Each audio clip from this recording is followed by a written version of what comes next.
Bismillahirrahmanirrahim. Alhamdulillah wassalatu wassalamu ala Rasulillah Sayyidina Muhammad ibn Abdullah wa alihi wa sahbihi wa man tabi'ahum lillah wa la hawla wa la quwwata illa billah, amma ba'du. Qala al-musannif rahimahullah nafa'ana bihi wa bi'ulumihi fid din wad dunya wal akhirah. Kemudian engkau bangkit dari sujudmu sambil mengucapkan Allahu Akbar, sehingga engkau duduk dengan sempurna, dan duduklah di atas telapak kakimu yang kiri dan tegakkan telapak kakimu yang kanan, dan letakkan kedua tanganmu di atas kedua pahamu, sedangkan jari-jarimu dalam keadaan terurai, artinya tidak digenggamnya, dan baca olehmu Rabbighfirli warhamni warzuqni wahdini wajburni wa'afini wa'fu anni. Itu bacaan duduk antara dua sujud. Artinya, wahai Tuhanku, Rabbi, wahai Tuhanku. Nah, kita munajat lawan Tuhan itu. Ighfirli, ampunilah aku. Nah, jadi setiap sembahyang kita pasti minta ini.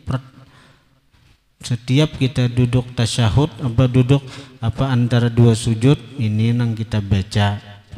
Dan pertama-tama yang kita baca adalah Ighfirli, minta ampun. Sesudah kita memanggil Tuhan, munajat lawan Tuhan, Rabbi, wahai Tuhan, ampuni ulun, ampuni ulun.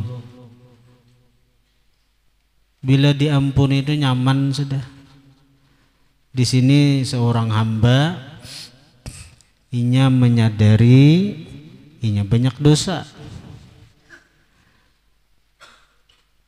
Kadang langsung, ya Allah beri rajaki ulun, ya Allah beri ulun tempat nang tertinggi di surga. Tapi nang pertama-tama diminta adalah ampuni ulun. Nah, jadi dalam kalimat Ighfirli, ampuni itu, pertama kita menyadari bahwa kita nang ini hina, banyak dosa, dan Allah katuju nitu. Allah katuju orang-orang yang menyadari hinanya diri nitu. Allah lebih katuju, lebih senang orang nang menyadari kehinaan dirinya, walaupun itu timbul dari sebab inya maksiat, daripada orang nang merasa diri mulia karena inya merasa banyak taat.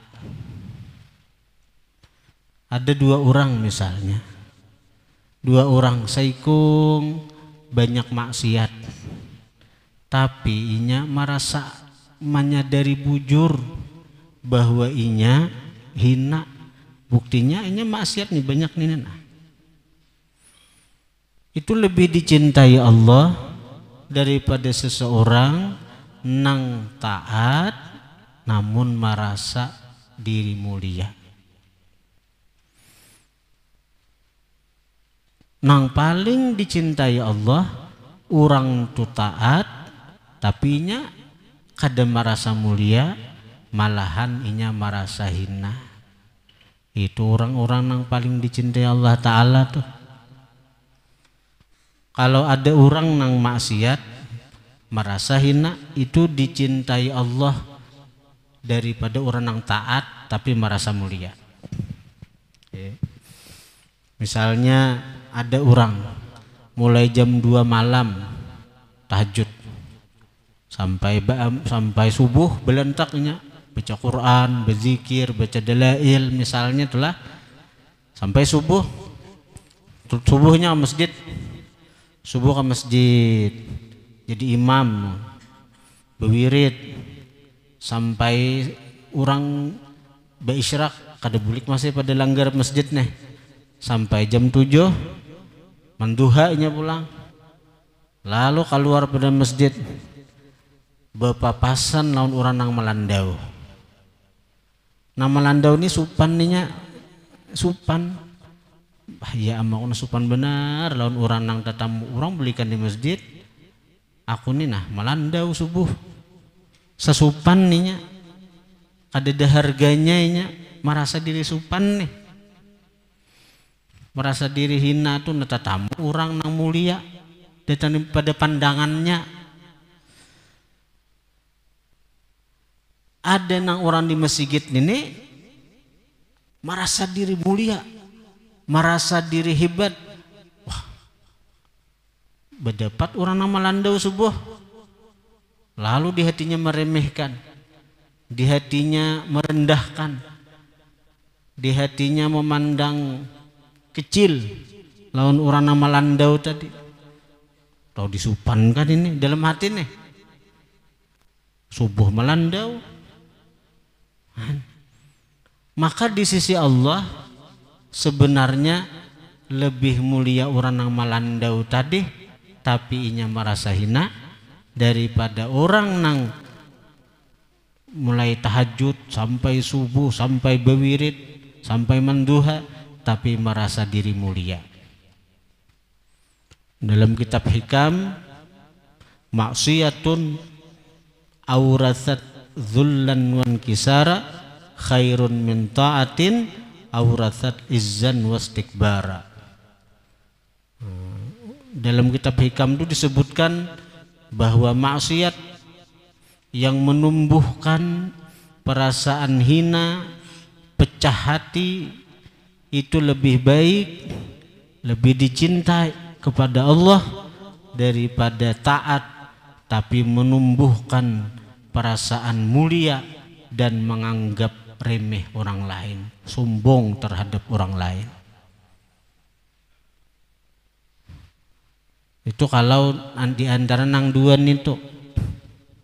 Tapi kalau nang lebih mulia adalah orang tu taat namun inya tetap merasakan dirinya hina. Taat itu kada dipandangnya sama sekali, taat itu kada diganangnya sama sekali, malahan inya nang dipandangnya adalah anugerah Allah ketika inya kau menggawi taat, nang diingatnya adalah pertolongan Allah ketika inya kau menggawi taat. Jadinya supan, hendak minta macam-macam lawan Allah, seorang haji ditolongi, seorang haji dibantui, merasa mulia lah, berharap lah lawan orang yang menolongi. Jadi itu orang nomor satu kemuliaannya di sisi Allah. Nang paling hina manusia ketika inya maksiat namun sombong, bahkan memusuhi kepada orang-orang taat. Sudah melandau subuh menyambati pulang orang nang datang dilanggar. Ini sudah melandau subuh, supan kada, turun ke warung, betampung masih muha, beliur basi masih muntong, besubuh kada belum, ke warung langsung, nah mengupi-ngupi pandiran depan ianya pandir, lewat orang nang dilanggar di masjid, menyambati ha pulang, turiak nih itu toh, mbak ianya, pak alimnya. Itu paling dibenci Allah manusia ini tuh. Nah kita dalam sembahyang kita minta lawan Allah, Rabbighfirli, wahai Tuhanku ampunilah aku. Nah rasa akan kehinaan diri kita di situ. Allah senang bila kita menyadari hakikat diri kita nang hina nang ini. Allah senang, Allah ketuju. Dan pahala daripada perasaan itu lebih ganal daripada ibadah yang kita gawi lah. Perasaan ini sebenarnya itu nang dicari, rasa nih itu nah Ada kalau dalam kitab Minhajul Abidin ngarang Imam Ghazali itu, ada orang beribadah 70 tahun beribadah di tengah laut tuh ada pulau, jadi di situnya beribadah 70 tahun beribadah Allah Ta'ala. Lalu inya minta lawan Allah kada kabul, di situnya sadar bahwa ternyata inya nih kada apa-apa. Seandainya ikam nih diri kuai mulia karena ibadah ikam minta nangka ini pasti dikabulkan Tuhan. Nah sekarang ikam minta Allah hal yang kecil aja Allah kada mengabulkan, berarti ikam kada apa-apa diri kuai. Jangan sombong lawan ibadah ikam, memadahi dirinya nih. Jangan sombong lawan ibadah ikam kada apa-apanya. Sadarinya rupanya selama ini merasa mulia dengan ibadahnya, merasa harap dengan ibadahnya. Nah lalu dengan itu kejadian sadarinya, akhirnya apa? Diutus Tuhan malaikat. Lalu ujar malaikat, wahai hamba Allah, ini aku nih malaikat yang dikirim Allah kepada engkau untuk menyampaikan satu berita bahwa rasa engkau kada apa-apanya tuh, rasa bahwa engkau itu hina nih tuh di sisi Allah lebih mulia daripada ibadah engkau nang 70 tahun itu. Ibadah engkau nang 70 tahun itu. Jadi pertama itu, yang kedua dirasakan bahwa kita ini berhajat lawan Tuhan, kita parlu lawan Tuhan, dan Allah Ta'ala itu senang lawan hamba-hambanya nang sedikit-dikit bepada lawan Tuhan. Jadi dalam doa itu sebenarnya kita kada perlu nang berharap doaku kabul,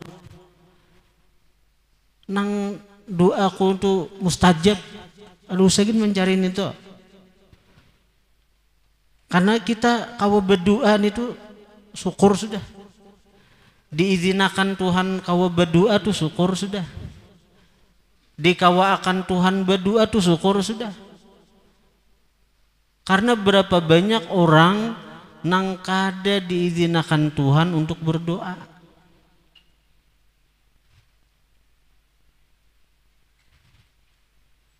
Kada diizinakan Tuhan untuk berdoa. Buktinya apa? Orang berdoanya kayak ini tangan aja. Minta kada itu daripada aja nih tuh model menganggap remeh nih tuh. Nah aja tangan di bahu nah aja. Tangan di mana? Di paha nah, tangan di paha nah. Ada juga nang nah aja sambil mengatik-ngatik nah aja. Micik-micik jari jina aja. Nah, ada juga nih tuh minta lawan Tuhan nih tuh. Orang yang minta tuh kayak apa? Adabnya minta kayak ini. Nah, anda kayak ini nah. Tasarah ada sunnahnya nang kayak ini, ada juga nang kayak ini. Jadi nang mana kita hendak? Dari Nabi ada nang kayak ini, ada nang kayak ini. Adalah Nabi majarakan nang kayak ini. Nah, sambil nang menggeripokan jari jina aja. Ada.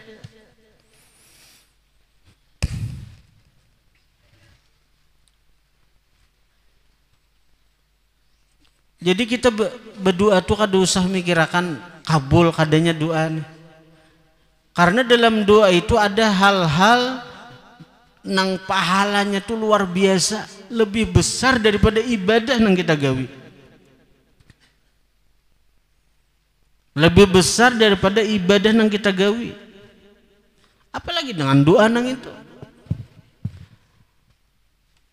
Dalam doa itu ada sesuatu yang membuat Allah Ta'ala cinta lawan si hamba itu. Maka bila Allah Ta'ala cinta, cukup baka hendak aja gin kabul.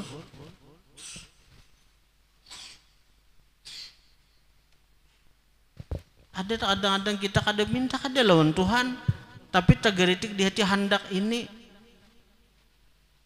Suatu ketika, suatu masa kabul nang kehendak kita nang itu. Memang ada orang-orang nang wali itu nang langsung begitu bakahandak langsung. Kayak kita ini nangaran kita kada mencapai makam nang itu tuh, walaupun kada langsung, tapi kadang-kadang ada hal-hal nang kita bakahandak suatu saat ternyata dikabulkan Tuhan, dikabulkan Tuhan. Karena di sisi Tuhan tuh tertulis semuaan, terang semuaan, jelas, nyata, dan Tuhan kada mau lupa dengan apa yang diinginkan hambanya. Kadang-kadang kita bakahandak ini kita seorang kada menggenang lagi, karena apa? Merasa kada kabul dan kita kada pantas untuk dapat itu. Tapi ternyata di kemudian hari tiba-tiba apa yang kita inginkan dahulu kala, bahari kala dikabulkan Tuhan. Jadi bila berdoa, sekali lagi kita ada perlu memikirkan kabul kadanya. Tetap kita berdoa, karena dalam doa itu ada perkara-perkara yang Allah ketujuh benar lawan kita. Yang pertama, kita menyadari kita ini hina. Nah, mengemis lawan Tuhan, mengemis kalau minta. Cakalon makhluk hina benar tuh. Cil minta cil. Ayo. Mengemis tuh. Cakalon makhluk hina benar. Cil minta cil. Minta sedekahnya cil. Amun minta sedekah mengemis duit itu aja hina. Apalagi mengemis cinta lawan makhluk nek. Mengemis cinta lawan makhluk ditulaknya pulang umat.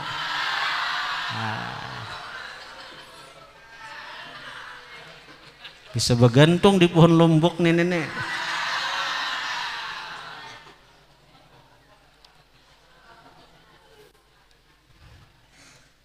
Nah, nang kedua, kita menyadari kita berhajat lawan Tuhan. Nah, Tuhan senang. Oh, jadi Tuhan, hambaku nih berhajat lawan diaku, hambaku parlo lawan aku. Karena Tuhan begitu senang apabila ada hamba nang kayak itu. Nabi Musa sakit gigi. Bahari kada depang dokter gigi. Amun sakit gigi mulai bahari kala ada. Mun wayah ini gigi berlubang ada, gigi pacol ada obatnya, gigi anak gigi palsu ada. Mun Nabi Musa bahari sakit gigi, balapur lawan Tuhan, balapur lawan Tuhan. Lalu ujar Tuhan, ambil Musa air rumput itu nah. Kajalakan ke gigi nang sakitnya tuh. Kajalakan Nabi Musa ampe. Beberapa waktu kemudian Nabi Musa si gigi pulang. Jadi Nabi Musa bahari aku bepadalon Tuhan itu obatnya. Diambil Nabi Musa air pulang nang rumput semalam tuh, rumput dari satu tumbuhan itu. Ambil Musa air daunnya dari tumbuhan itu. Kajalakan ke gigi nang sakit nih toh, isuk hari bangkak. Kenapa mati bangkak? Lapor ke Tuhan, nanyar belapor ke Tuhan. Ujar Tuhan nang pertama ikam musai belapor dia kok. Nang kedua nih ikam bisa-bisa seorang, sandang ha seorang.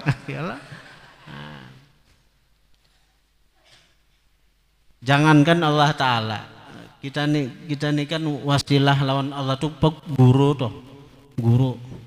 Nah, jadi guru kita, guru tuh sangat senang lawan muridnya tuh kalau apa-apa bepada,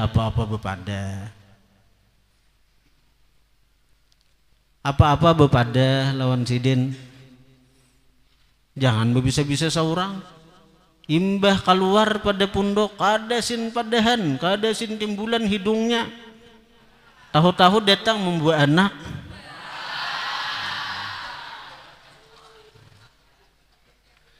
Besaruan kada.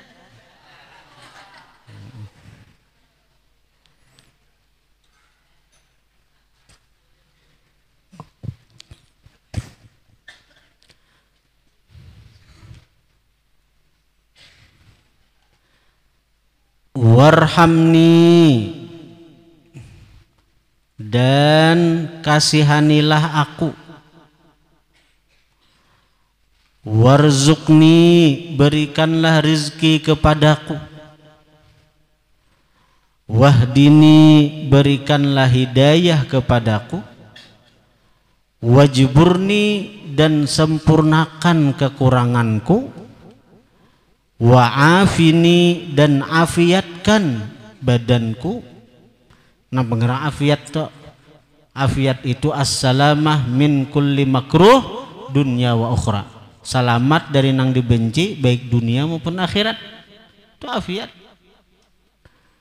Wa'fu anni, dan maafkan kesalahanku. Nah, itu.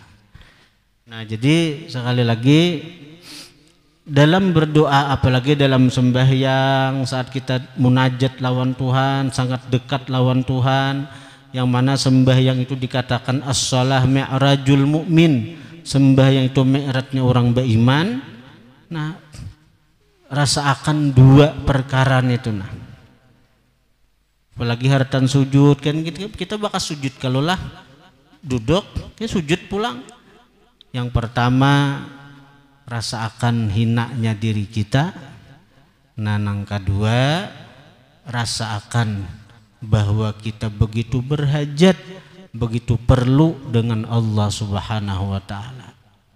Nah, bila dua hal itu selalu mengiringi kita, maka kita akan termasuk orang yang dikatakan wahum ala salatihim daimun, mereka itu atas sembahyang mereka daimun, berkekalan dalam sembahyang. Ada dalam surah Al-Ma'arij, Tuhan memuji orang yang berkekalan dalam sembahyang. Tuhan mencintai orang yang berkekalan dalam sembahyang. Bukan berumur sehari semalam sembahyang aja, kada becarian lagi, kada bebinian lagi, ini tuh jaga rendah. Ada kawin lagi kita lakian, menang sembahyang aja terus. Mandi kada, guring kada leh. Nah, maksudnya berkekalan dalam sembahyang nang itu adalah itu deh. Kita merasakan kayak apa kita, kondisi kita, ahwal kita ketika sembahyang. Orang sembahyang itu menampakkan bahwa inya hina di hadapan Tuhan, merasa akan diri aku nih hina lawan Tuhan, sehingga apa, bukti nyata dahi nang nyata-nyata kita lindungi, wajah nang nyata-nyata kita sayangi. Takun nih binian tuh nang di rautnya bini muhala banyak, aku aja nang beseken care nih tuh. Alah, larang on aja muha nang dirawat, muha nang digaduh, muha nang disayangi, nang caramin beratus kali sehari. Waktu sembahyang diandak ke paling rendah, bahkan tak tinggi burit daripada muha. Ayo, itu menunjukkan kita tuh hina. Narasakan kita nih hina nih nah di luar sembahyang. Allah senang tuh orang kekal dalam sembahyang tuh. Karena apa, nang ada dalam sembahyang diterapakannya di luar sembahyang. Nang kedua, rasakan bahwa kita selalu berhajat lawan Tuhan, selalu perlu lawan Tuhan. Kita kada perlu lawan dunia, kita kada perlu lawan orang, kita kada perlu lawan duit, kita kada perlu lawan harta. Nah, hakikat hati. Kita perlunya lawan Allah. Karena Allah bisa aja mengabulkan kita hendak ini, aku kada berduit, perlu duit ya. Banyaknya orang yang kada sin duitan, kabul hajatnya. Kita misalnya hendak umrah misalnya, perlu duit. Banyak orang kada tahu di duit, kada melihat duit, timbul ulang umrahnya. Ha? Amun kita perlu Allah Ta'ala, Allah mengabulkan keperluan kita, hajat kita. Nang kayak apa caranya? Nang kayak apa? Bahari waktu pertama umrah tahun 2007 nih tuh, pertama kali umrah tahun 2007, orang Samarinda menolakakan. Kada melihat duitnya, presiden langsung transfer ke Trapal, kada melihat duit. Jangankan nang berapa puluh juta, nang 2-3 juta gini ngalih mencari. Gaji waktu itu di pesantren tuh maajar tuh berapa leh 400.000 kah sebulan. 3 kali itu jam 8, jam 10, jam 4. Nah, tapi nangaran ada rezeki, ada langkah menjejak tanah suci. Kita jejak tahun 2007 tuh ada melihat duit. Ada melihat duitnya. Namun kita lawan Allah Ta'ala aja, Allah urusannya semuaan, Allah urusannya. Nah, jadi kita jangan bergantung hati lawan selain Allah. Allah kada katuju itu. Allah kada katuju. Nah, dan untuk membantu saya kira hati itu hanya ta'alluq kepada Allah, hanya ta'alluq kepada Allah. Amalkan hasbunallah wa ni'mal wakil 450 kali. Hasbunallah wa ni'mal wakil 450 kali saben hari. Itu nang amalan nang ditekankan guru digampak lawan kita pribadi. Sidin menekan-nekan benar nih tuh, menyuruh kita mengamalkan itu. Waktu malam bulan puasa, malam 28 Ramadan, bilang pada Sidin mulai jam 11 sampai jam 1 malam. Nah, itu amalan suruh Sidin. Amalan suruh Sidin. Hasbunallah wa ni'mal wakil. Mencukupi akan kami Allah. Ada salah kita lawan yang lain, Allah aja. Nah, jadi sambil dibaca, sambil dihayati, maknanya walaupun hati itu masih bergantung lawan usaha, lawan dunia, lawan orang lagi, tapi sedikit demi sedikit kena itu tertanam di jiwa, tertanam di batin. Akhirnya kita kena berlepas dari semuaan. Hanya Allah Ta'ala yang kita ikuti. Hasbunallah ni'mal wakil, hasbunallah ni'mal wakil, hasbunallah ni'mal wakil. Bahkan Sidin menyuruh kita menggawi sembahyang khusus kaina di Arafah di Sidin. Sidin secara menyuruh kita kaina di Arafah di Sidin nikam antara zuhur asar gawi sembahyang 2 rakaat, surahnya hasbunallah ni'mal wakil 450 kali. Jadi 2 rakaat, jadi sarakatnya hasbunallah ni'mal wakil. Itu amalan arwah kai di Sidin. Jadi insyaallah ulun tahun ini berangkat haji, minta doa lawan sampian bertahan, mudahan salamatan. Doa bertahan. Jadi kita beberapa hari ada lagi libur panjang pulang delail nih na. Al-Fatihah. Ya kana ya musta'in صراط الذين أنعمت عليهم غير المغضوب عليهم ولا الضالين. يا الله بها يا الله بها يا الله بحسن الخاتمة، يا الله بها يا الله بها يا الله بحسن الخاتمة، يا الله بها يا الله بها يا الله بحسن الخاتمة، فيا أيها الرجل منه شفاعة.